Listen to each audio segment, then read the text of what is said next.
চোখে চোখ আছে যে একবার ওই ভোলা সিং এর নাম করছে, বলছে কি একবার তুমি ঘর ছাড়া করে দিয়েছিলাম, আবার ঘর ছাড়া করে দেবো। গিয়ে গিয়ে বলে চমকে আসছে এলাকায় দাদাগিরি, পুলিশের বদলি করে। পুলিশকে রীতিমতো হুমকি দিচ্ছেন বিজেপি নেতা। সোশ্যাল মিডিয়ায় ভাইরাল সেই ছবি। এর আগে আমরা দেখেছি শাসক দলের নেতারা পুলিশকে হুমকি দিচ্ছে। পাশাপাশি বেশ কিছুদিন আগে এক অডিও ক্লিপ ভাইরাল হয়েছিল, যেখানে দেখা গিয়েছিল বীরভূমের দাপুটে তৃণমূল নেতা অনুব্রত মণ্ডল একজন আইসিকে কদর্য ভাষায় হুমকি দিচ্ছেন। কিন্তু শহর আসানসোলে এক অন্য ছবি ধরা পড়ল। এবার বিজেপি নেতার হুমকির মুখে পুলিশ। রীতিমতো ভাইরাল সেই ভিডিও।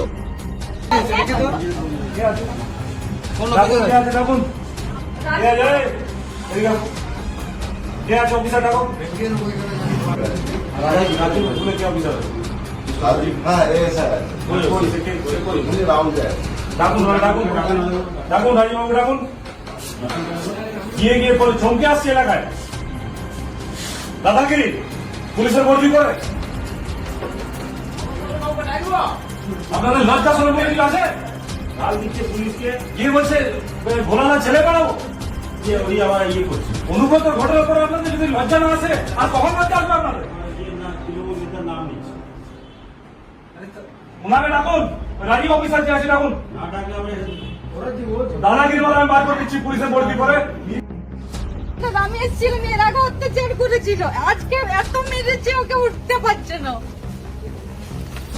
থানায় যাওনি? থানায় গেছিলাম, ওরা এসে বাড়িতে আমাকে গালাগালি করে চলে গেল। পুলিশ? হ্যাঁ, রাজীব বলে নিয়ে অফিসারটা আছে, বলছে বেশি মারামারি করবি, বলছে ঘর ছাড়া করে দেবো তোকে। রাজীব। তবে এই বিষয়টিকে নিয়ে কটাক্ষ করতে ছাড়েনি তৃণমূল কংগ্রেস। এ বিষয়ে তৃণমূল নেতা শিবদাসন দাসু কি বললেন তা শুনুন। और ये थाना में डूब के थाना के चैम्बर में, बड़ा बाबू के चैम्बर में, बड़ा बाबू के सामने खड़ा होके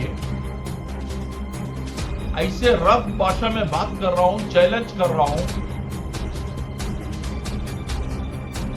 क्या पश्चिम बंगाल का मीडिया नहीं देख रहा हूं कि बीजेपी का नेता है बोल के आप लोग इसको ऊपर में कुछ नहीं बोलने चाहता है। हमारा यही डिमांड है, पुलिस को कार्रवाई करना चाहिए। अगर कल हम थाना में जाके ऐसे कर रहा है तो मेरा विरुद्ध में भी कार्रवाई। प्रशासन का ऊपर सबका भरोसा होगा।